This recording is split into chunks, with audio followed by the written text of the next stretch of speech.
everyone, we're about to get started.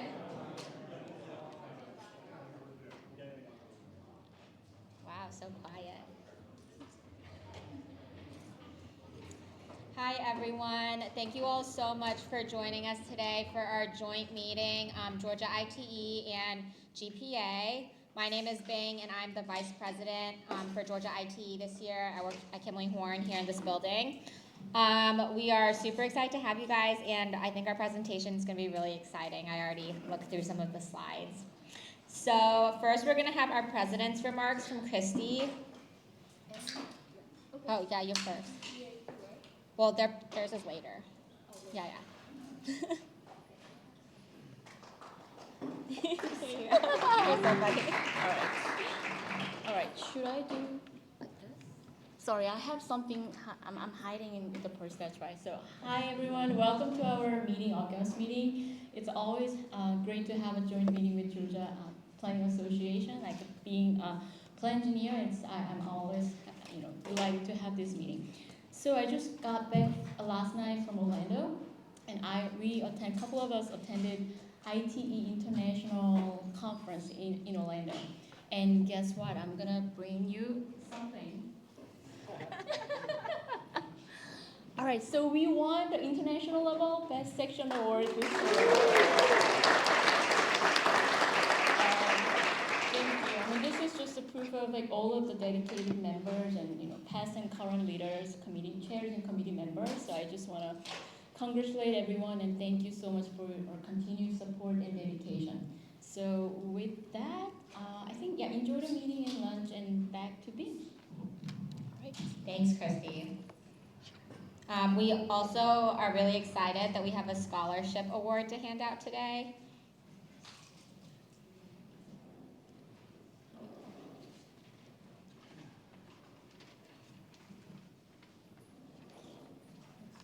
Hey y'all, I'm Caitlin Stewart. I'm the chair of the scholarship program this year. So we did something a little different and we gave out 2 scholarships this summer, and one of the scholarship winners is here today, so I would like to recognize him. Taylor Sherwood is a master's student in civil engineering at the Georgia Institute of Technology, focusing on multimodal transportation resilience and infrastructure planning. As a Stamps President Scholar and Gilman International Scholar, Taylor earned dual bachelor's degrees from Georgia Tech in civil and applied languages and intercultural studies. He has presented research at the Transportation Research Board annual meeting and co-authored a peer-reviewed paper on rail system resilience.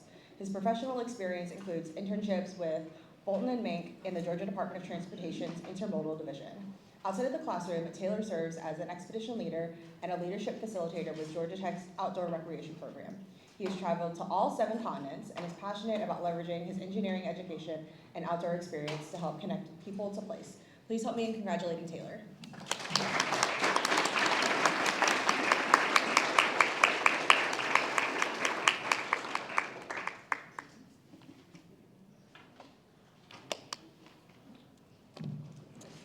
We also, Raul, I think, has a quick announcement about Winter Workshop.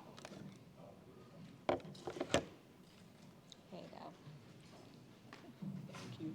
Hey, everybody. Happy to be chairing a Winter Workshop this year for ITE, so I just wanted to announce our call for volunteers. We will be kicking off probably in around a month or so this will also be going out in our August e-blast, if that hasn't come out yet, I don't know.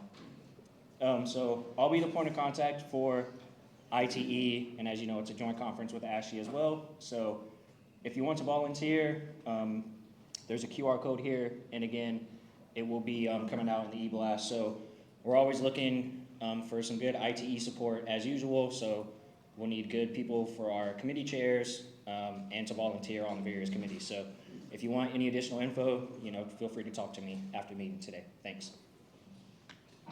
Thanks, Raul. We also have a Young Members Committee announcement. I didn't see Raul here. Oh, you're there, okay. Will you come use the mic? Thank you. Okay, great. So we have 2 announcements. August 23rd, social at Fetch Dog Park at the Works. That's at 10 a.m. and the the major, we are having an inaugural kickball tournament organized by ITE, but then also we have friends from other organizations, ACEC, ASHE, I don't want to miss any names, NSB, YBT, GWP, SHP, WTS, and ASHE. It's on September 6th, and it's at Sarah Smith Elementary Baseball Field. The registration cost is $5. That covers the food. The registration is open on the website, so if you have any questions, let me know and register for the event. Thank you. And remember, young members is 35 and under, so I know some of you guys are also great at kicking the kickball. Just really quick, our upcoming monthly meetings, our next monthly meeting is gonna be on Wednesday, September 10th, which is a different day than we normally have. That is at KSU, and there's gonna be student research presentations, and then there's also gonna be some posters. So more information on that coming soon. October, we're having a joint monthly meeting with ASCE, and then November is our traffic bowl, and December is gonna be our annual meeting. Okay, next I'll welcome Kristen to come do the GPA announcements. Here you go. Thank you. And you can just push this arrow. Thanks so much. Hello, everybody. I'm Kristen Westcott. I'm the current president of the Georgia chapter of the American Planning Association, also called GPA, or Georgia Planning Association. I'm in my second year of this term, and next year I'll be past president. It's actually a 4-year commitment for planners. And we are really thankful to be participating today in this joint meeting. Just wanted to see a show of hands of how many people came here because they're a planner. All right, good turnout. And how many people, I guess everybody else, but put your hands up if you came here because of ITE. Wonderful. I think it's great to have this collaboration between our two organizations, and I think we need to take a minute to give thanks for one, the people putting these things together, because it takes a lot of legwork.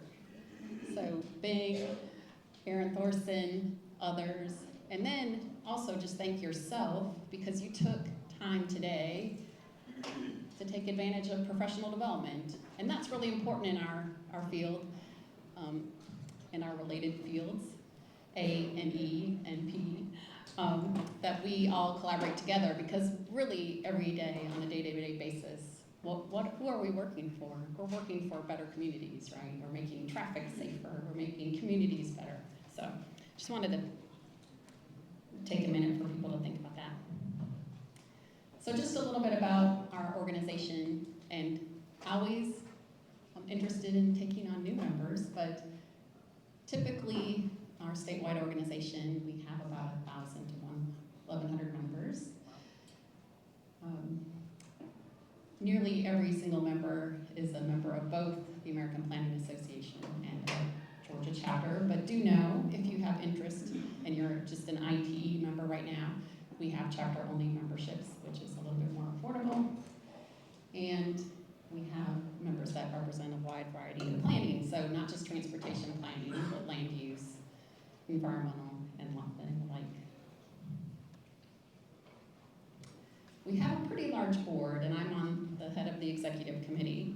But if there are members, I know there are a few here of our board today, if you could all stand up and just wave to everybody. So thank you for being here, board. And as I said, it's about 26 members statewide, and we have district directors, and we have at-large members. And this is actually a meeting put together by our district director, who's Aaron Thorson. So thank you, Aaron, and your chapter. So I do want a little shout out that we have a vacancy right now in District 4. So if you know anybody that lives in that or works in that area, that's sort of mid-central West Georgia, and thinks that they would be a good addition to our board, I'm looking for nominations there. And differently from ITE, Georgia Planning really focuses its programs around a spring conference in Metro Atlanta and a fall conference, which we don't go back to the same place every year. We actually field it around the whole state. So last year's conference unfortunately had to be canceled because it was scheduled for Augusta. about a week after the hurricane hit. But this year we were very excited to be going to Athens. So we invite all of you. Registration should be opening up very soon.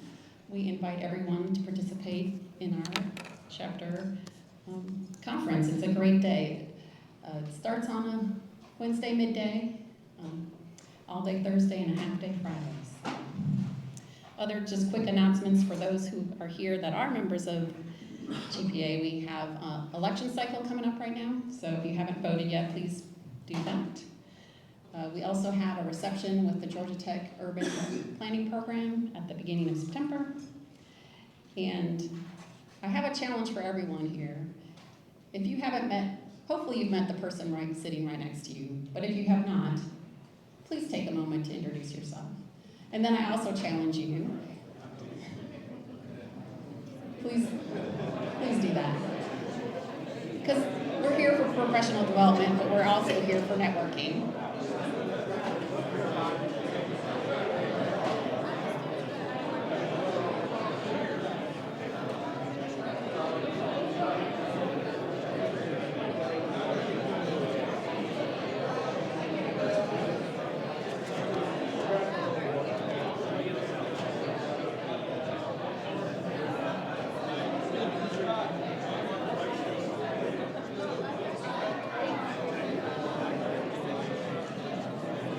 I know that we don't always have time. We try to make time for this networking, but sometimes we don't. So thank you for doing that. And then if you are sitting next to people you do know, take time after the meeting and meet somebody new. And the other challenge I have for everyone is to get involved in your respective organizations, because the success of our respective organizations is because of all of us. And whether you can volunteer for a committee, the first step is attending the events, right?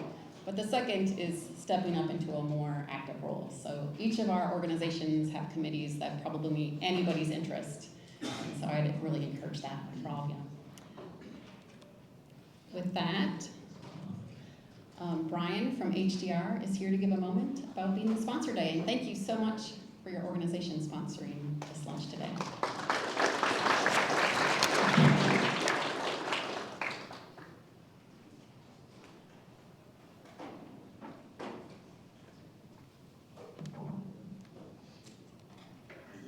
Hey, good morning, everyone. My name is Brian St. George with HDR. I'm the planning and traffic section lead for Georgia. And I want to say thank you to Christy, Bing, everyone with ITE and GPA for allowing us to come and speak today. I've been with HDR over 11 years now. My focus is in traffic analysis, microsimulation, and that type of work. And so today I want to talk a little bit about our company. We were founded in 1917. We've been serving our clients for 108 years now, and we're the largest employee-owned A&E firm in the United States. And last year, our annual revenue for 2024 was $3.4 billion. We're a very large company. We're international. We have over 13,000 employees worldwide in over 200 offices and in 15 countries. And we have a really robust, and I think it's a great work share program. That's one of the key cornerstones of being employee-owned, is being able to have that work share opportunities. So I've been privileged enough to be able to work in a lot of different states, and a lot of different countries actually too, and it's been very rewarding being such a large international company. But a little bit more locally, we do have 2 offices in Georgia. We have an Atlanta-based one, which is actually just about 2 blocks south of here at 12th and Peachtree. So it was a very nice walk up here for this meeting. I like it when you guys hold them here. Our Atlanta office is about over 100 employees, and our second office is in the Pooler, Savannah area. We have quite a few different Georgia-based clients, including GDOT, ARC, Georgia Port Authority, and then a lot of local municipalities, the counties and cities as well. And the market sectors I'll focus on right now are really what's important to you guys is highways and roads, but we do have a very robust as well intermodal, multimodal type of group with maritime, transit, and what we're going to hear about today, freight as well. And just a little bit of, I guess bragging up on here, but the latest ENR rankings on here is number 5 in both the transportation and in water. And typically we're in the top 10, top 15 in most engineering and architecture services. So I just want to leave with, I mentioned a lot of how big the company is. 13,000 employees, it's a very large company, but in Georgia, maybe a little bit less known, maybe you haven't heard about it as much as HDR. We've had a lot of strategic hires in the past year and been really growing at a very rapid rate, especially in our transportation group. So very interested in a lot of teaming opportunities, a lot of going out of work, going out for a lot of opportunities and pursuits. So don't be surprised if you start seeing HDR's name out there a lot more frequently in the next few years. So thank you very much, and I'll leave it.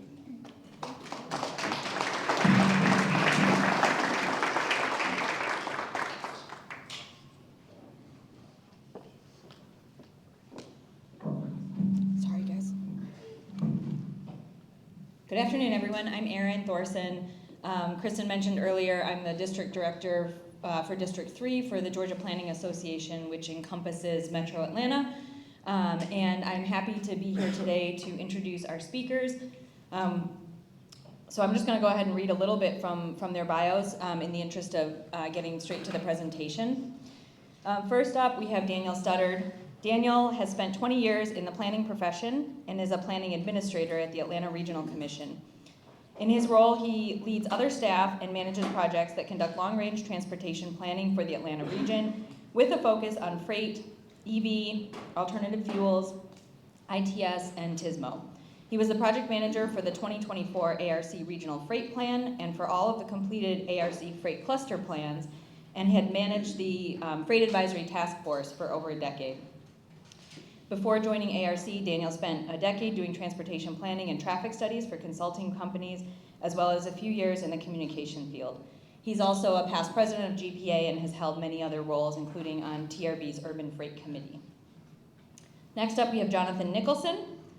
Jonathan is a professional engineer with 23 years of experience in transportation planning, travel demand modeling, and traffic engineering projects. His work has ranged from statewide TDM development to proposing operational and safety improvements in a single intersection. He is passionate about using data to understand transportation issues and working toward providing solutions for the safe movement of people and goods. In his spare time, you will find him cheering on his 3 teenage daughters in their various endeavors. And lastly, but not least, we have Peter Hilton, who serves as a principal planner for ARC, where he manages the agency's freight program. Before joining ARC in 2024, Peter worked in transportation planning consulting for 6 years, where he worked on topics including long-range transportation planning, project prioritization, tool development, supporting state, regional, and federal clients. Peter has a PhD in of city and regional planning from the Georgia Institute of Technology, where he researched the links between air cargo and e-commerce, logistics clusters, and mega regions, among other topics. So with that, I'm going to have the speakers come up, and they've got a great presentation lined up, and we'll do some questions toward the end, but I want to make sure they can get through their presentations.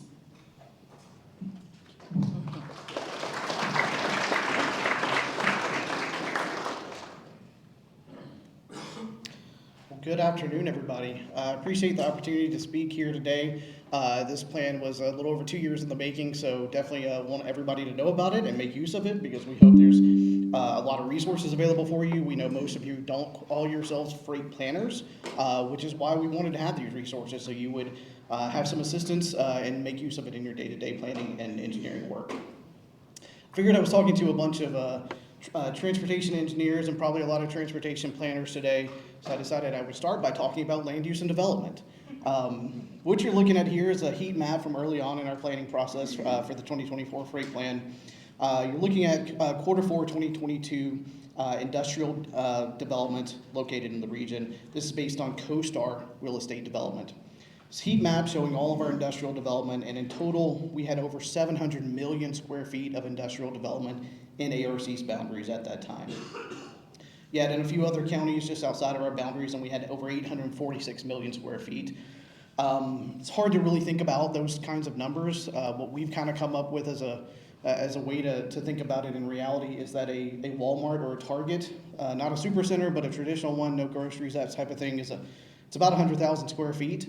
And so we're talking about over 7,170 Walmart equivalents in terms of size in our region, and over obviously 8,400 or so in that greater surrounding area, including the ARC area. So that is a massive amount of industrial development.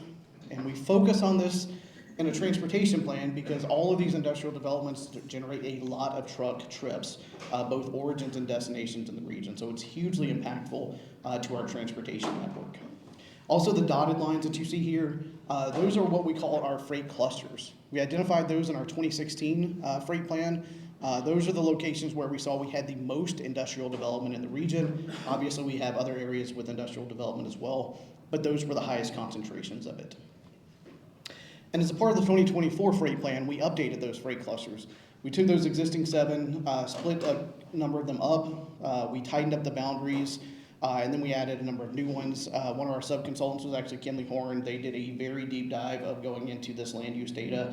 And again, I should actually just say real estate data because it's not zoning, it's not existing future land use map. This is what's actually been built according to CoStar. And so this is what we're calling our 20 freight clusters now, and they represent about 81% of all the industrial development in the region. Obviously, the previous map showed that we have industrial development in other parts of the region, but where the biggest impacts are represented here on this map. So I say it's a lot for our region and our state, but how do we stand nationally?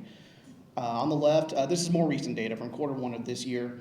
On the left, you're seeing total industrial inventory, and this is MSA, so a little bit bigger than ARC's boundaries. It's tough to find MPO to MPO comparisons, but by the MSA, we are number 5 in terms of total industrial development in the country. And if you look at those 4 ahead of us, none of them are in the Southeast. So we're number 5 nationally, number 1 in the Southeast. So when I talk about freight and industrial development being a big deal, we really stand out both nationally and here in the Southeast. On the right, you're looking at the net delivered. That's new industrial development over the previous 12 months.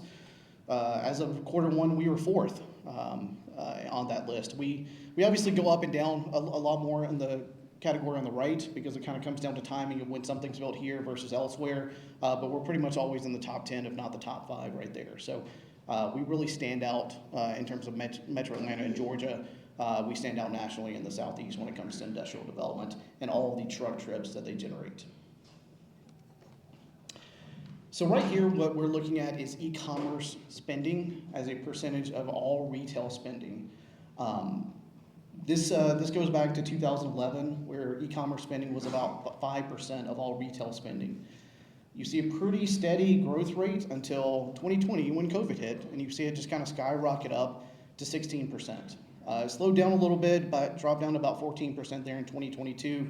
And then by 2024 here, 2025, we're at about 16% again. 16% may not sound like a lot, but from that's basically tripling the percentage from 2011 to 2020 in about a 9-year span. So that is a large amount of growth during that time period. You may say that's nice, why do I care? The reason is that this has an impact on both development and on transportation in our region, because e-commerce operates differently than traditional goods movement. Walmart is a great example of this. Walmart has a warehouse distribution center in Walton County on the northeast side of our region. It was built in the 90s. It serves stores. Goods come in on pallets and trucks, and they leave typically on pallets or other large containers on other big trucks, and they go to stores. Walmart, in the past decade, built an e-commerce fulfillment center down off South Fulton Parkway, here closer to the heart of the region, not far from the airport. That is just for e-commerce. So orders come in, they go to somebody there that's working at that facility. Someone's literally walking around and picking things off a shelf. So it's a completely different design to the building. Instead of pallets, goods may come in on pallets. They're separated, put on shelves so that the staff there can walk around. They're called pickers. They're literally picking things off a shelf, taking it to a table, putting it in a box, hopefully wrapping it up if it's breakable. If not, it's going to show up in pieces when it gets to your house. But hopefully they're doing all of that. But I point that out because it means it's a little bit bigger when it goes out. It's not the same size as the pallet because it's got this additional cardboard. It's got the additional packaging with it. So it's much more labor intensive. You get more commute trips going there. You're building that new development. Walmart couldn't just, because of their volume, they couldn't just have that warehouse. And they didn't want to just ship out of stores, so they built this new e-commerce fulfillment center here closer to the heart of the region. Another company, ASOS, right next door to that facility actually. I'd never heard of them until I saw them give a presentation, but they're actually a British clothing brand. They opened a facility there in 2019 off of South Fulton Parkway.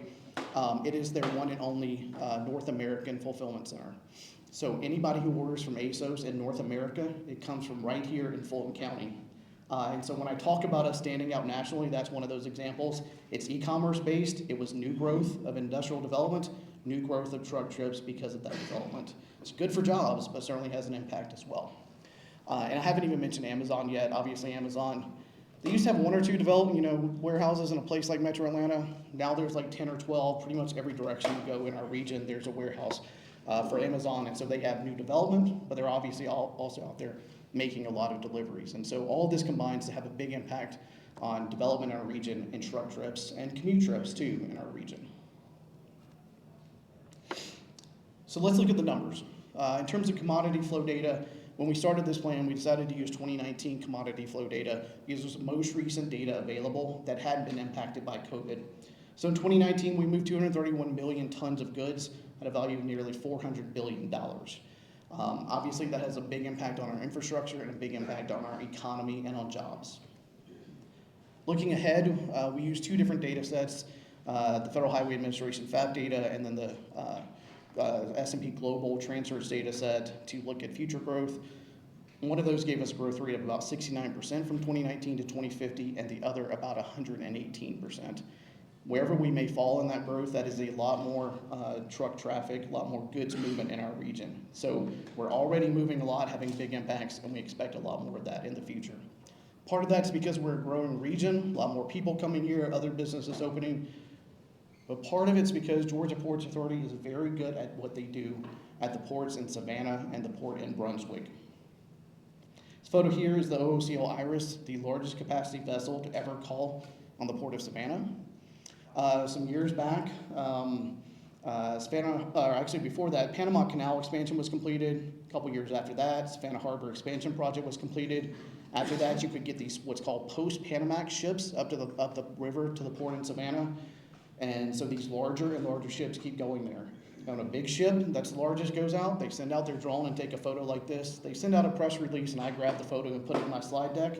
And then a while later, there's an even bigger ship that comes and I get that photo and put it in and keep switching it out. And I tell you that because they're not done growing, even with their current capacity. It just, the ships keep getting bigger and they keep bringing them in and sending out the press releases so they can brag about it. And I keep grabbing the photos.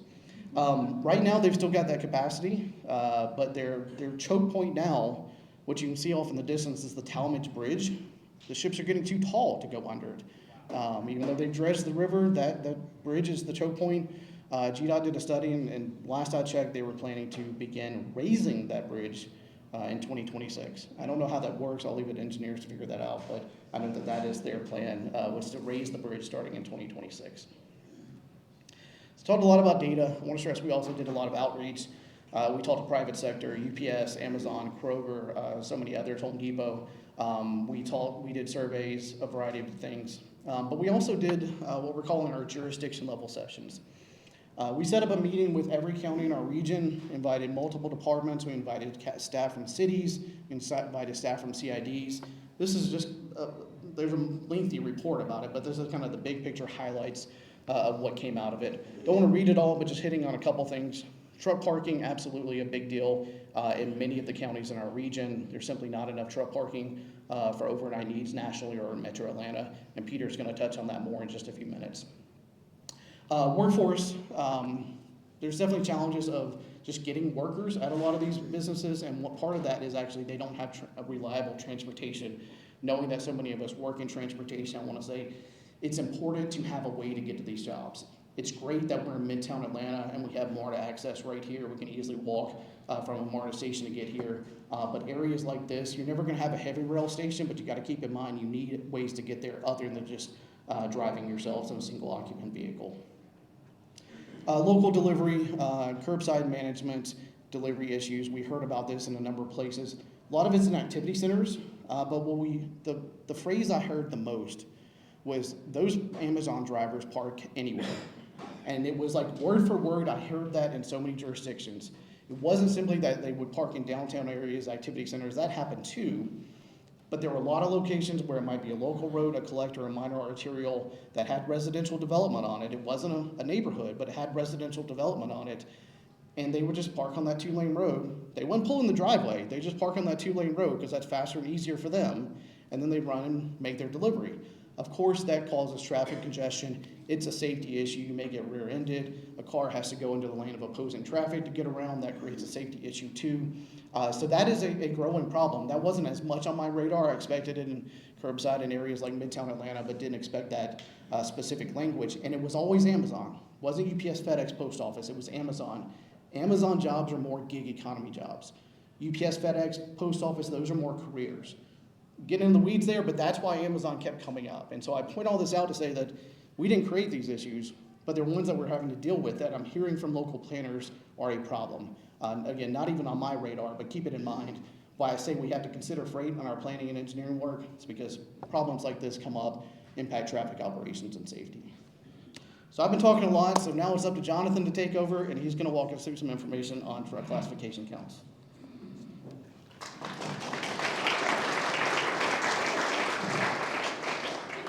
All right, thank you, Daniel. Can y'all hear me really well? Okay. First, thanks to Daniel for having the forethought to, one, put this into the RFP for the freight plan. It was really cool to work on and inviting me to present. And then I want to get a shout out to my former employees at Atkins Realis. This was work that I did while I was there, and they gave us permission to speak on it today. But Kevin's not here, but Kevin helped me with some of the ITE trip generation pieces, and Christy actually was the reviewer of the final document. So the scope of what we did was to collect vehicle classification counts at various industrial developments across the region. And then, as Daniel kind of alluded to, we wanted to look at, just understanding the impacts on truck trips and then commuter patterns at those different development types. And then the most interesting part for me to work on was taking those traffic counts and actually applying the ITE trip generation manual to see how the different developments, the actual counted data compared to what we would typically get out of ITE trip gen. The why, Daniel just hit all of that, because of all the industrial growth that's happened in Atlanta with traffic impact studies, DRIs. Like I said, this is where I think he had a lot of forethought and wanting to see kind of ground truthing ITE trip generation in addition to all the other stuff that we learned from doing these traffic counts. So as Daniel, it's hard for me to see, it's small on screen, but Daniel talked about all the development that's happened across the region, so I just took a screenshot from Google Earth of Union City and Fairborn from 2000 to 2020, so 2 decades. Hopefully it shows up on screen, but you can see. If not, I urge you to go look at that area and just kind of use the little time slider. You can just see in that one area in the region just how much industrial growth has happened in the last 2 decades. So I won't get into all of this. I will say that Daniel and I basically had a workshop in Google Earth going through. He has his knowledge of where stuff is in this region is unmatched. So he kind of had an idea of the types of developments, and then we wanted to sort of scatter them out over the region. But so we sort of grouped them into categories, and we tried to get two different developments within each category, and then kind of group them with ITE categories so that we could do the comparative analysis. And then I'll hit on the intermodal yard. It had a different, we had a different purpose for why we collected data at the intermodal yards. It wasn't ITE trip gen related, but yeah, I'll cover that near the end. I will say one thing really quickly. These are all private developers, so when we did the traffic counts, private developments, when we did the traffic counts, we wanted to know, because we were having to do it at driveways, we had to use cameras instead of tubes. I had a very interesting phone call one morning that one of the companies watched the vendor set up his camera, leave, and then immediately went out and cut it down, cracked open the camera and called them. Like I said, that was an interesting phone call. I was really nervous when I called Daniel to tell him about it, but it all got smoothed over. But yeah, for about 5 minutes there, I thought I was going to get fired. Anyway, so these, when we, and Daniel hit on the CoStar, we actually used the CoStar data to come up with the gross floor area for some of these sites, or for all of these sites, except for the 2 truck stop sites, which we just use aerial photography to count vehicle fueling stations. But there's three that I just kind of want to draw your attention to, three different categories. So intuitively, show of hands of who's worked with ITE trip generation manual in a study. It's going to be a lot of hands, yeah, I figured. So typically, right, we think increase gross floor area, you're going to generate more trips. But I want you to look at the first one, the e-commerce site 1 and 2. Intuitively, we would think site 1 would generate more trips. It was flipped. The other site, because of the way they operate, generated 5 times more trips than the first one. The warehouse sites, those are actually the two that Daniel was talking about, the e-commerce warehouse, so the Walmart and the ASOS. Again, similar square footage, completely different daily trip patterns. And then similarly with the trucking site, like you can see that they had very different gross floor areas, but they generated about the same number of trips. So this was the part that was really cool for me to work on, because I've done a lot of traffic impact studies with ITE and never had a chance to like ground truth it with real count data. So one of the things that we were looking at, since a lot of these we had kind of grouped with the warehouse category, for anybody that's looked at ITE, you noted that ITE has 4 or 5 different warehouse categories to kind of choose from. So one of the things that we kind of did from the start is just, let's take all of those categories and just assume the same gross floor area to see how ITE would generate the trips differently. And you can see that it ranges from 700 daily trips to over 3,000, and pretty big difference in truck trips too. I say that to, like, I know a lot of times when we get developments and we're having to include them, and particularly like our traffic forecasts, all we know is it's a warehouse. We don't know what's going in. We don't know what it's going to end up being. So this is just sort of keep this in mind. It might be better to look at ranges rather than just pick one warehouse category to move forward. And we'll get into that a little bit more. So, and I'm going to have a link to where all of this information is on ARC's website. But we pulled out like just a few locations that were kind of interesting to us, or maybe not what we thought was going to happen when we took the counts and processed the data. So the first one, the e-commerce site 2, based on the gross floor area, this one generated far more trips than we anticipated at a daily basis. It actually had a pretty small floor area, but generated a ton of trips. But then on the flip side of that, it had a lot lower truck trips than we were thinking. And this was actually an Amazon location, and then I think some of it we were learning about the development after it came in, and so I think what we realized with this one is while we were expecting some of those Amazon delivery trucks, it was mostly like personal use vehicles, coming in and getting their deliveries to go make. So there were very few truck trips. But the other interesting thing is, in applying the ITE, the gross floor area to come up with what ITE would generate, this one, the actual counts were significantly higher. So that's just kind of one data point. And then this was another one that was kind of interesting. It was the warehouse site 2. The daily trips it's kind of fell within range. So that was actually encouraging that it was sort of in the range of all of the different warehouse types. But it generated significantly more daily truck trips than we anticipated. So, and I think Daniel actually talked with them in person, I don't know, maybe just over the phone about this site in particular, but this is like a grocery store distribution center. And so they have a lot of perishable food items. And so as soon as that shows up at the distribution center, the trucks are just in and out, getting them to the grocery store so that, milk is not sitting on the shelves expiring. So it was logical and it made sense after the fact, but again, something that we didn't necessarily anticipate going into it. Now, so you've seen a couple of instances where ITE, kind of off.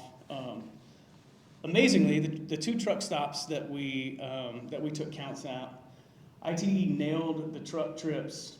I mean, you can see it was only off by like less than 100.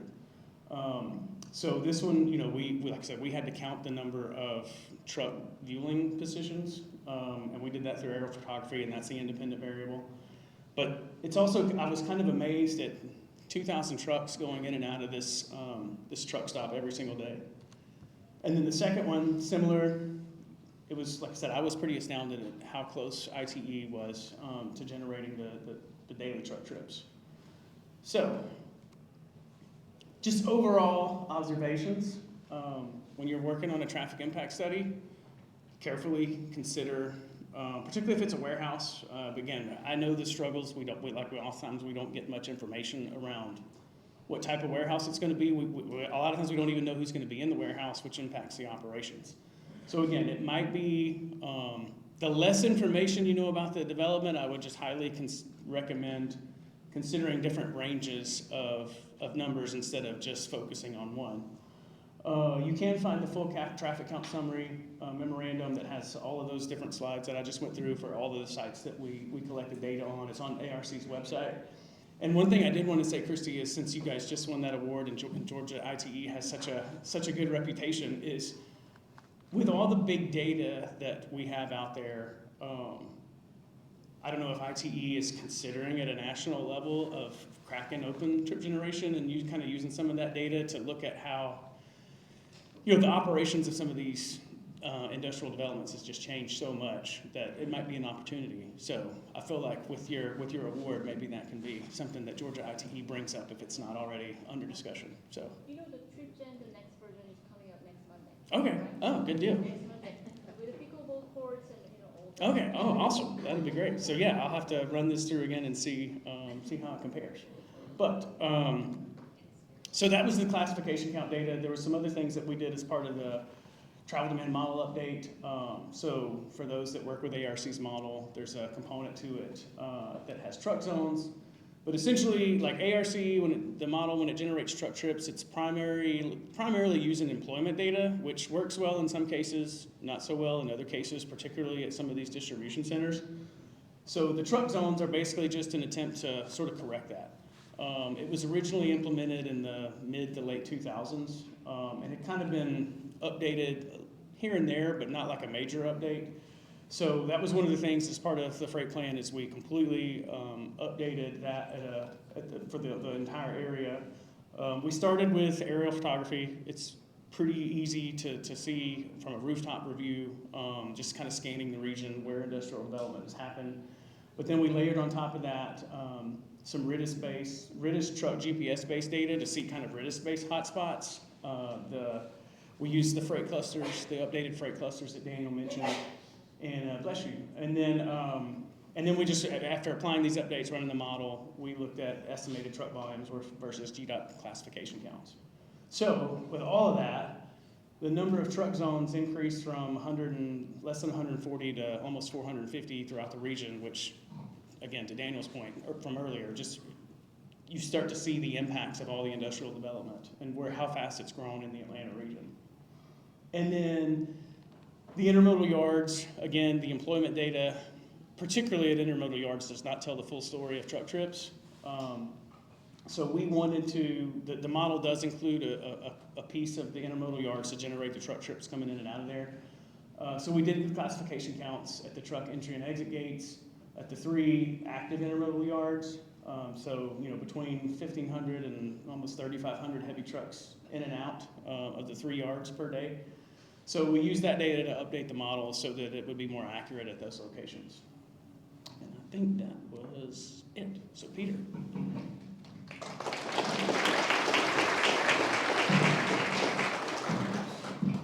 Okay, everyone here all right? We keep doing these transitions, just one more after this. So thanks, Jonathan, and thank you, Daniel. So we've been talking a lot about what happens at the beginning or end of a truck trip, and we wanted to take a minute to talk about something that can happen along the truck trip, which is truck parking, especially if it's for a longer trip. The driver might have to park, sleep, rest, otherwise recoup and be ready for the rest of the drive. Now, truck parking might not be a topic that interests a lot of people, so why is truck parking important? Well, like a lot of things in transportation, most things probably, it is at its core a safety issue. So truck drivers, of course, are navigating these multi-ton vehicles at very high speeds through chaotic traffic environments. It's best to do that when you've slept all right and are rested and mostly alert, of course. And that's not just biology that requires it. Fortunately, regulations have come in there to make sure it happens. Federal regulations, hours of service regulations, require truck drivers to take a 10-hour break and rest, recoup after an equivalent amount of driving. And it's not optional. There's logs in trucks that will rat on a driver if they don't follow this. So trucks have to stop on long trips, and if they don't have a place to do this safely, they will still stop. It will just be not in a place that's designated for this. And that's why if you're going to the airport, say early in the morning or late at night, you might see along I-285 interchanges or exit ramps, you might see trucks pulled off to the side. You see them start queuing up around 9, 10 o'clock some nights. Trucks go to abandoned lots, anywhere, sort of shoulders inside of roads, anywhere where they can, because in general, there's just not enough of this parking out there, we know. Of course, these places aren't as safe. There can be collisions when a truck is in what would otherwise be a clear zone, for example. And there's other types of safety problems. Some of you may have heard the story. It goes back to 2009, but in 2009, Jason Rivenberger was a truck driver who'd picked up a trip for a friend. The company was down a driver, so he picked up this multi-day trip a little south of Columbia, South Carolina. He stopped, I think it was exit 316, I think, on I-26, I believe, pulled into an abandoned gas station, stopped there for the night. Someone else had seen him pull in, someone who was looking for somebody to rob, waited behind the truck until about 10:30 that night, entered the vehicle once he was asleep and shot him and took what little was on him. And this guy was later convicted for Jason's murder, unfortunately. And this is a case that, you know, though fortunately rare, drove home some of the other safety challenges that can exist. Jason's Law, some of you might have heard of it, came out of MAP 21, was named after Jason Rivenberger in this case, and was trying to start to make a dent in this truck parking problem, this lack that exists in so many parts of the country, and unfortunately in the Atlanta region as well. And when you ask people, when you ask the trucking industry, certainly when you ask truck drivers, they'll rate as their number one concern or problem truck parking, and it's for all of these, you know, safety reasons among the other efficiency and whatnot regions that's the case. So getting into the 2024 Atlanta Regional Freight Mobility Plan, we wanted to dig into this problem a little bit. And it has a few pieces. Of course, it's got a supply piece, it's got a demand piece. But looking at the supply, we updated some of the inventory of truck parking locations around the region. This is truck stops, it's state-owned rest areas, it's weigh stations, and you can see where truck parking is, right? We've got a lot around the region. We've got some in Carroll County, we've got some in Bartow County, we've got some on the south side. We've got some inside the region too. We've got a really large truck stop off Donnelly Hollowell and I-285, a few others in southern Fulton, or a couple along Henry, but there's some big gaps here. There's some gaps you'll notice. You don't see any in Gwinnett County. I don't think Cobb has any, or maybe just has one little one in the south.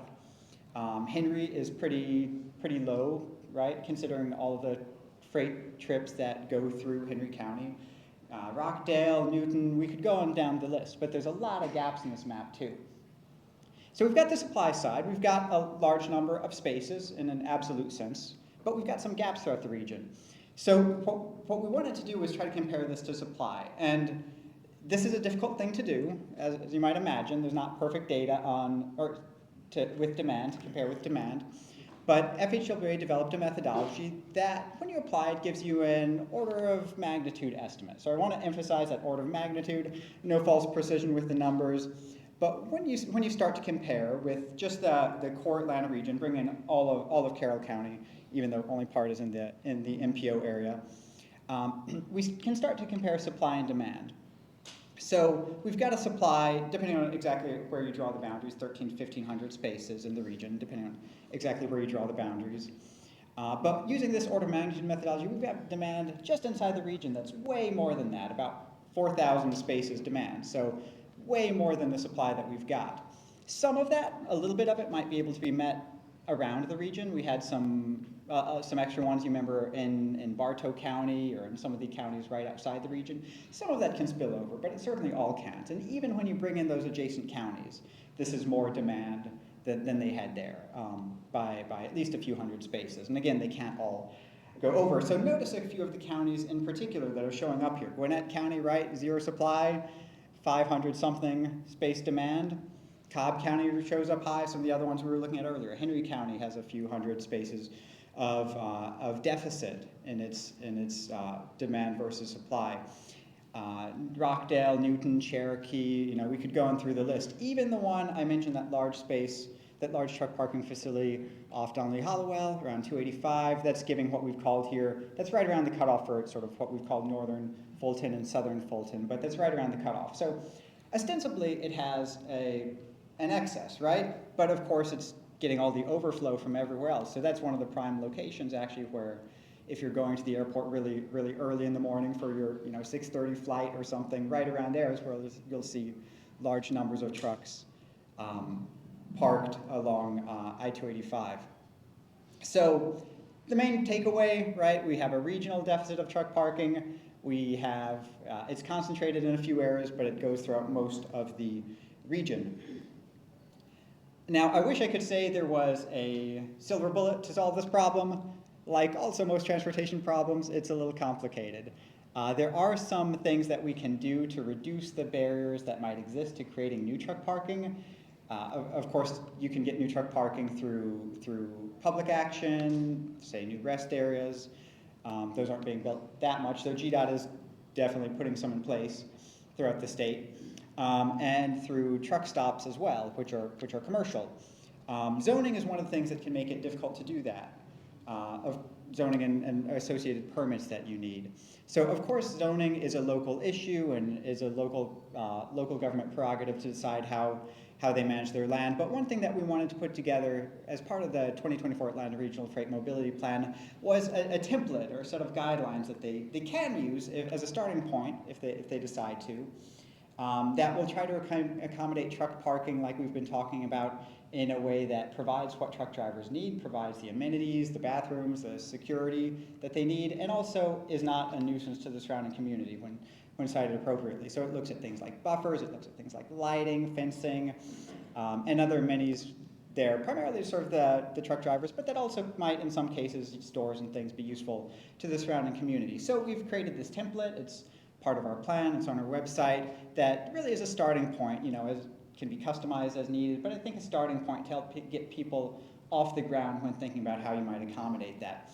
And we've been talking about overnight truck parking, but there are other types too. There's staging, where, for example, you have a delivery window, say a 2-hour window, and of course, truck drivers, just like all of us going places, we don't know what traffic's going to be like. You've got to leave some extra time. So you get there a little bit early. You can't go right to your window, so you have to park for up to a couple hours maybe. So there's some ways to accommodate parking for that. A lot of facilities don't do that, but there's ways how you can build that into land use regulation.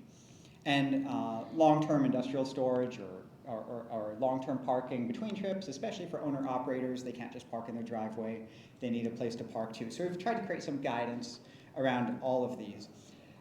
There also can be economic barriers. A lot of the parking that we saw that exists is on the edges of the region or outside. A few exceptions to that, but that's a broad trend that we saw. Some of that is simply because that's where land is cheaper. And when you're in more of a core city where you nonetheless need the parking, but the land is a lot more expensive, it's a lot harder to make the math work. So there's some directions that you can go here. Especially, and given the sort of public nature of the benefits that you can get in terms of safety and efficiency, in some cases, I think there's room for local governments, for other counties, for development authorities to look at ways how they can facilitate truck parking where it's needed. And there's a list of ways that you see, everything from public-private partnerships to low-cost leasing or tax abatement, streamlined permitting. There are things that can be done to start to lower this economic barrier. I don't know of too many of these that have been done in the Atlanta region yet. Hopefully some will be, but sort of one illustration of this, the city of Weed, California. It's a small city in California. They owned the city owned a lot across the street from an existing truck parking stop. It was right by an interstate. The truck stop was full of trucks each night. They didn't have room to expand, but they had truck parking there, and they had the amenities that went with it, stores and bathrooms and things like that truck drivers need too. So what the city did is they took this lot that they already exist, turned it into truck parking. It's something everyone really wins from that. The drivers have a place to park that has amenities. The city is getting trucks out of undesignated places and into this spot that's designed for them. And then the truck stop is happy to take the extra commerce in its store as well. So it's really something that worked out for everybody, I think. So let me transition here real quick. Daniel mentioned at the beginning of the presentation some of the freight resources that the 2024 Atlanta Regional Freight Plan put together. Excuse me. Let me just transition to that, because we tried to put a lot of things together that could be pulled down and could be used by engineers, planners, local governments, just to speed things along on freight. So one of those is county fact sheets. Information is a great way to start, and a lot of people don't deal with freight day to day. A lot of elected officials or maybe leaders of decision makers of various sorts. So if you're working with someone who deals with freight or who's impacted by freight in the region, needs to make decisions about it, might not be in it day to day, we've got sheets for each county and for the region as a whole that you can just print out, double-sided, it's all in one page, give to them, and help talk through some of the things that matter with freight. For example, some of the industries that use freight the most, the job types and how many jobs in their area depend on it, what are the commodities that are moving, where are they going to and from, what are some of the key infrastructure assets that might be in their area, rail yards or truck parking and regional truck routes, things like that. So it's a really good starting point. Now, if you or the person you're working with is a little bit more interactive, likes to dig in, we also have a freight dashboard that we put together, also linked from our website. It shows some of the same information, but goes a little bit deeper and lets you dig in. And we hope it's the sort of thing that can tell through data the freight story of the region. Hopefully, we hope to everyone from an elected official to the general public. We've tried to make it very approachable. This is what it looks like. It's got some of the commodity data on the left-hand side. You'll see some charts. Those, when you click on different parts of the region, change and update to the part of the region you're looking at. You can change it to looking at weight, commodity value. There's a few different things there. And you can dig into the map, click on, we've got the truck parking locations, that supply side I was talking about. We've got the freight clusters that Daniel mentioned and some information about each of them. Rail yards, intermodal centers, regional truck routes. There's a few things that you can toggle on and off. So we hope it's a useful way to get at to get up to speed on freight for whoever might need to do that. So here, let me do our last transition to Daniel to talk about some of the other freight resources that we've got.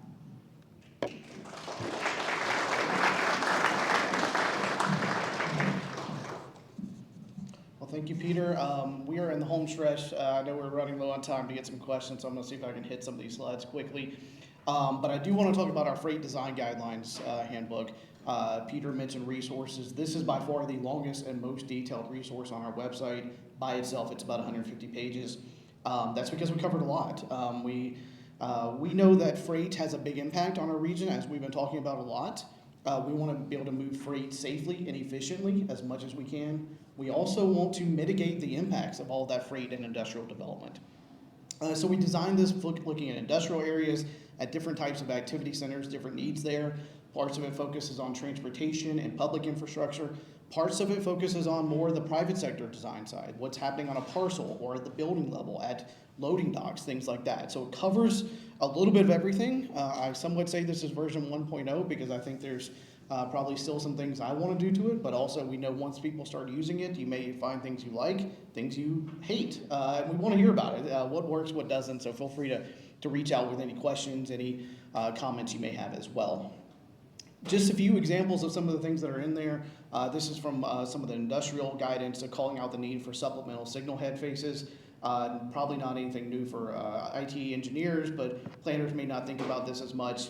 The issue here is that this intersection is in a curve, so you have limited sight distance. That's an issue for any type of vehicle potentially, but trucks need a greater stopping distance. And so you need this supplemental signal head in locations where you have higher volumes of trucks than maybe if you didn't have those trucks, if it was mostly passenger vehicles. And so keep that in mind. There's additional capital costs, obviously, but if a truck doesn't have a chance to stop and rear ends another vehicle, it could be a severe injury or a fatal crash.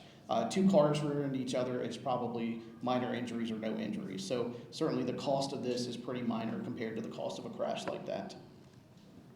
Also, stress the access to jobs. I mentioned this earlier, very, very important. We see a lot of new industrial developments don't even include a sidewalk. So we're saying at a minimum, we want to see a sidewalk at least 5 feet wide, set it back from the curb at least 2 feet, like the photo here at the top right.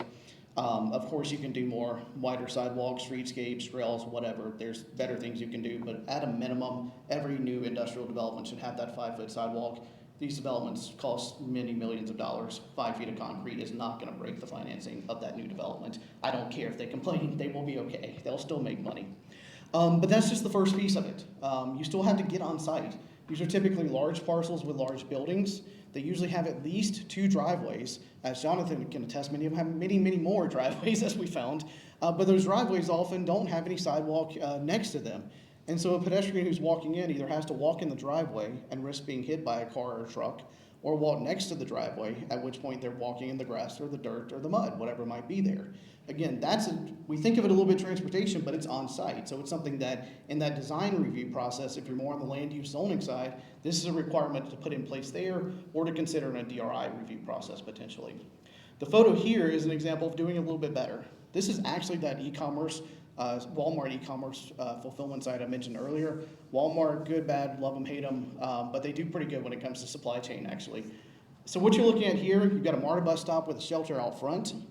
Pedestrians would then actually walk to the right and go down because the parcel's a little bit lower than the street, so they'd walk down a sidewalk, come back to the left, get to that rotating gate, go through, then they get a crosswalk and sidewalk all on site there. That gets them from the street to the building where they're actually working.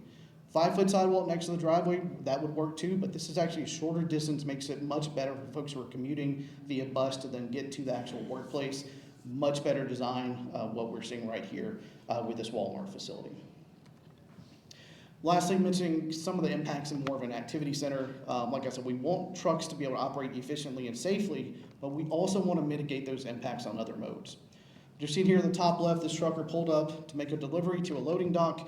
He is currently in that photo blocking a sidewalk, a bike lane, and a vehicular travel lane. So really hit the trifecta of negative impacts on other modes there. The top right, that truck was able to pull all the way into the loading dock, not blocking any other mode, so definitely a better design there. Bottom left, we've got a crosswalk. It's a service vehicle, not a freight vehicle, but a crosswalk and then the striped area that isn't actually technically a loading zone, I don't think either. So this vehicle blocking that crosswalk, probably not a big deal for most of us, but if you think of someone who's visually impaired, somebody who might be in a wheelchair, that becomes a safety issue right there. Comparison, a better design on the bottom right, you've got a clearly marked loading space, loading zone there. It ends prior to the intersection, the sidewalk bulbs out, so a truck that's going into that loading zone could not then extend into the crosswalk because of the sidewalk that bulbs out and would block the truck there. Again, a lot more is in that document. It's about 150 pages long. But do want to reiterate, we have a lot of freight resources. Peter talked about the county level fact sheets and the freight dashboard. I just talked about our design guidelines. There's a couple examples of some of the pages there.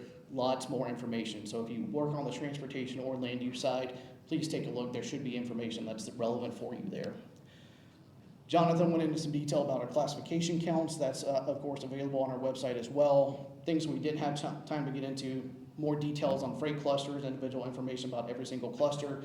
We have information about developing truck routes. I've been contacted by local governments about how do we do this, so we're trying to respond to local government needs with that. And then stakeholder engagement summary number 1 with a survey. A lot of that's regional, but we had an interactive mapping exercise. Drop a pin, tell us what you like or don't like. A lot of things they don't like about traffic, as you might guess, in Metro Atlanta. So if you're doing local plans, please take a look at that as well. And lastly, I'll just mention, not freight related, but just mention big picture. We have a lot going on at ARC or coming up when it comes to RFPs and things we're hiring consultants for. We touched on this in a presentation at our last DCC meeting on August 1st. Some of this is moving around going to next year, not going to be this fall, so even though some of the schedule on August 1st presentation is a little dated already, but just know we have a lot coming up, and it's probably better to spread it out over a little bit longer time period than what we had initially planned. So absolutely keep that in mind when you're kind of figuring out, if you're a consultant, what you may be looking into going after coming forward. And with that, Again, thanks for being here. Appreciate IT and GPA asking us to speak, and we're happy to take any questions.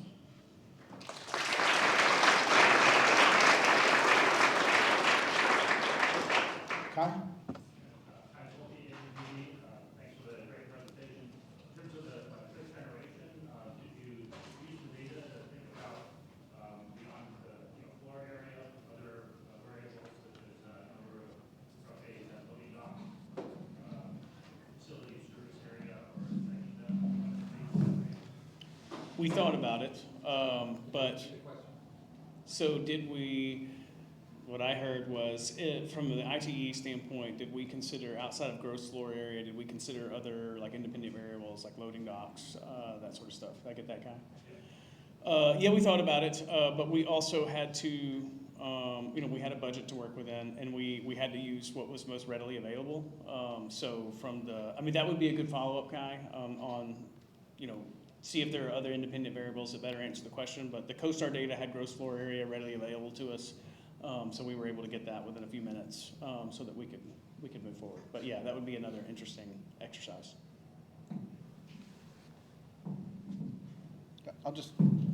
I'll add briefly on that, is that, yeah, we talked about that, but we didn't ask permission from these businesses. It was more, we were setting up the cameras on public roads all the time, including the one that they took up. So we only had limited information about these locations, but gross floor area was available through CoStar, so we made use of that. But that's why we had that one incident of it was set up again on a public road, but they took the camera in, but the vendor got it back, is my understanding. So all worked out. Jason? Daniel, Yes. So you talked about sidewalks, and you talked about, having sidewalks along the frontage of, new development. And generally in the big counties, that's a requirement for new development, but I think the bigger issue is the sidewalk network in the surrounding areas, and that's something that I've dealt with, particularly both as a professional and some of the other hats that I wear on a volunteer basis. So, to that end, when it comes to the broader sidewalk network around these industrial sites, of course, these are things that are generally funded at the local level, but of course, funding is a big constraint because there's so many needs in your typical, county environments when you're talking about improvement programs and SPLOST and things like that. So, are there any resources that ARC can provide to locals to help fill some of those sidewalk gaps, whether it's in an industrial area or anywhere where there's sidewalk gaps? Yes. I promise I didn't ask him to set me up on this. I think on the freight and industrial side, obviously we're saying include these in new developments, and we call that out in part because we have so much new development, and a lot of jurisdictions I think do now, but certainly not all, is what we've learned, unfortunately. But I think bigger ones are a little more advanced and might be in their development codes. In these industrial areas, I called out freight clusters earlier. We created what we call our freight cluster planning program during that 2016 freight plan. It was mentioned there on the last slide about upcoming RFPs that are coming out. And that's something where when we completed that 2016 freight plan, we realized we know the big projects in the region that are needed. We don't know local needs as much. And so we started funding these local area plans in areas with a lot of industrial development. You may be familiar with LCI. It's been around a long time, focused on activity centers mostly. The L in LCI is livable. Industrial areas, for the most part, aren't that livable, so they haven't been studied. And so we started funding freight cluster plans. At this point, we've completed 10 of them. And the idea is that you go in and do these local plans. You're looking, yes, at truck movement and safety and efficiently, but you're also looking at getting people to work. And if you go through the project list in those, probably close to half of the project recommendations are bike ped related. Erin's shaking her head. She's done a number of these so far. I don't think she planned to be a freight planner, but neither did I, and here I am. But they're really multimodal plans in areas that have a lot of industrial development. So we definitely see the need for sidewalks a lot. And then honestly, when I was presenting at first read for adoption for this, I think it was the Cobb County Commission chair who actually called out lack of sidewalks in her county in industrial areas, and seeing an older resident using a walker walking through the grass in front of an industrial development. And so we said, yeah, that's bad. Freight clusters are a way to identify where those needs are and then figure out a way to fund them. ARC, of course, has funding available for design right-of-way construction in our TIP, and we tend to fund more projects like that than purely roadway projects. So that's potential funding source. And then surrounding areas, certainly LCI program, been around for 25 years, and funds a lot of sidewalk bike bed projects. So yeah, absolutely, I think between those two, obviously freight cluster plan's newer, but we've completed 10. We've got 2 coming up that are sustainability focused in locations that have already done a freight cluster plan. They're in Gwinnett County and Gateway 85 and South Fulton CID.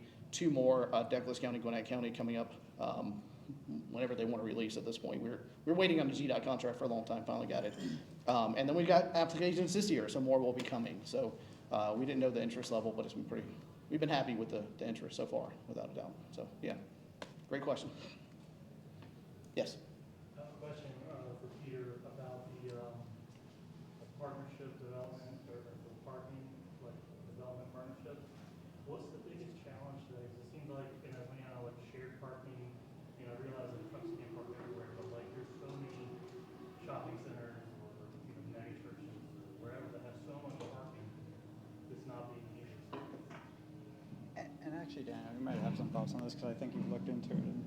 Here, so the question was, excuse me, I think the question was, and tell me if I said it right, but what are some of the biggest challenges to these partnerships to try to get truck parking in place? Because a lot of parking exists and a lot of parking is empty, but then isn't being used. Did I get it right? Sorry, this is cutting out. And that's a really good question. I think it depends on a lot of cases. So we've talked, and I'll pass it over to you, because I think we talked with like Greta about some lots and stuff about that just aren't set up for it. I mean, one thing, I'll try not to go too far out because there's only so much I know and can say about the specific challenges that specific cases have had. I mean, I have seen trucks parked. I live sort of near Cumberland Mall, and I've seen trucks parked there sometimes. I also know that mall security doesn't really like people parking there. I think it can be a liability thing, or maybe it messes up the pavement. Maybe it's not built for that. I'm not really sure. But there's not really coordination that's there in a lot of cases, and it's not really built for that. But there are a lot of spots. Walmart, for instance, I think I'm saying this correctly. Walmart will allow Walmart trucks to park there, but won't allow any other trucks. So Walmarts have big lots, but it just won't work. So, there's a limited coordination there. But I think there was some stuff about Greta and previous coordination there, right? Yeah. Yeah, Peter, everything Peter says on target. I'll add that, again, most private businesses don't want a truck parking there. They're concerned that it's a security issue. They're concerned they'll leave trash. They'll use the bathroom where there's not a bathroom. So you have issues like that, as well as the fact that if you're designing asphalt for a parking lot, you're not designing it for a fully loaded 80,000-pound truck to sit there for 10 hours because they have to stop for 10 hours to meet those hours of service requirements. So design at a truck stop or rest area for truck parking is different than a typical parking lot. We do see truckers finding locations in abandoned vacant lots, in existing strip malls, and office parking lots, wherever they can go, and that's one of the complaints about damage to the asphalt. And same on when you see them parked on a highway ramp, when they're on the side of the ramp, it damages that emergency lane there because it's, one time is a big deal, but ramps get used every single night like that, and they're just not designed for a truck sitting there for 10 hours like that. Peter mentioned Greta. Greta has express bus facilities. They've cut back a little bit now, but we did a truck parking specific study 2017, 2018. Kai actually worked on that as well. We talked to Greta about the express bus lots, and simply put, they said, no, you can't. I think part of it was they didn't want to, but I think part of it was that FTA money was used to build those lots. And if you use FTA money, then it can only be used for transit-related uses. Even though truck parking is a safety issue, it's not transit-related. And so that was kind of a hiccup there of you can't use it because of the funding source. So yeah, there's a lot of available parking, especially overnight, that's not being used, but it's not at locations where it can easily be transferred to somewhere else. I'll even mention the Kroger distribution center there at Fort Gillem. And talking to them, they once said that they let trucks on site, I think, up to 2 hours in advance, which is actually uncommon. A lot of the time, you have an appointment, you're not allowed on site until your appointment time, and so you see trucks parked in the middle of the day. They're staging is what we call it. They don't have anywhere to go until their appointment time. They're like, well, we let them in 2 hours in advance, but then when they're done, we want them to get out. And they say truckers try to get lost on site because it's such a big parking lot, and they try to find somewhere to hide, and they have to send their security out to kick them out. And they're like, we have like 1,000 trucks in and out every single day. They're like, yeah, it's a big lot, but that's because we're so big and so busy. We can't have them taking up a space. And so when you talk to folks, they don't want the security, safety, liability issues. They say they need the spaces. So that's part of why we're like, you really need to include, this in either existing developments or have more truck stops, public-private partnerships, something, because it's a safety issue that's not easy to solve. Yes. I have a question about an outer loop of 285. What's the likelihood of that ever happening? The question was about what is the likelihood of an outer loop ever happening around Metro Atlanta. Not purely freight specific. It is, I don't think it's in any adopted long-range plans for the region at this point. I know once upon a time there it was, and then Northern Arc was there. All that's been gone for a long time. I don't think it's likely. I don't want to, that's not me policy-wise for ARC or any other organization, but it got shot down 20 plus years ago. I don't know that it's coming back. It would be very difficult to do for lots of reasons, NIMBYism, cost, everything else. Just one piggyback question. Yeah. The question is because of safety. When you look at the density of the metro area, do you all also track the incidence of, just say, maybe regular drivers, I don't know what you want to call them, just, vehicles versus freight vehicles? So just that safety factor, having them share the road, basically, sharing the perimeter, sharing, 20, sharing. Do we track in terms of vehicle percentages or crashes or Safety. Incidents. Yeah, we didn't cover it here, but there's a crash analysis here as a part of our freight plan. It's something we look at, and certainly that's part of why we have the design guidebook to help with safety issues. And certainly, GDOT delves into it in great detail when it comes to interstate highways. That's really their ballpark, more so than ours. And that's why you see something like I-285 and I-20 on both the east side and west side. Both have started construction at this point. West side's more recent, but that one's got where you exit to the left, merge on the left. You've got loop ramps that are tight. Bad for all drivers, and not the current standards, but certainly is even worse for truckers. And so there are things that were designed decades ago that I think GDOT's, connection points like that GDOT's in the process of improving at this point to address both safety and operational issues. So yeah, absolutely, GDOT goes deep dive on that, and then what we do with the design guidelines is more at the local surface street level, I would say. Yeah. Yes. Touching on that, is it kind of impossible to piggyback off all the mega projects that have some parking facilities, providing interchanges, exits that are being redesigned, that kind of stuff? Are there funding constraints that do that really hard, or? As a part of an interchange project? Or like exit redesign, like that. It is. I think there have been some places, locations in the Midwest with really large, like loop ramps, clover leaves, where they actually put parking inside the loop ramp. Right. It's tough because usually they're especially a project like that, they're buying right away to even do the expansion. In most of Metro Atlanta, that's part of the problem is we're so built out. There's very little land available, and you need a relatively good size. A relatively good sized piece of land for a full-on truck stop. You can do a smaller piece of land for just a truck parking lot. Obviously operates a little bit differently. You're always going to pay to park there. Truckers don't want to pay to park because they don't get reimbursed.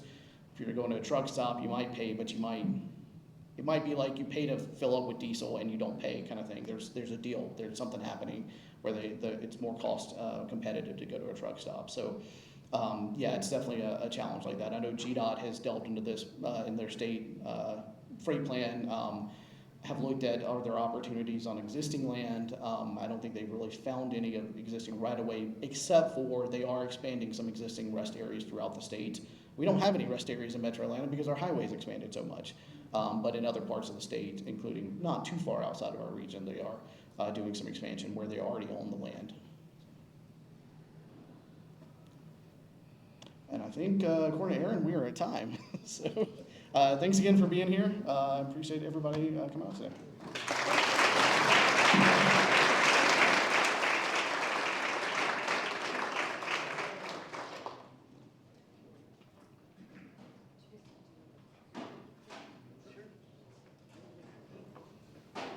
Yeah, we're gonna do a group picture for the speakers, and then thanks everyone for coming. Oh, yeah. What? Oh, yes, Taylor needs a picture for the scholarship.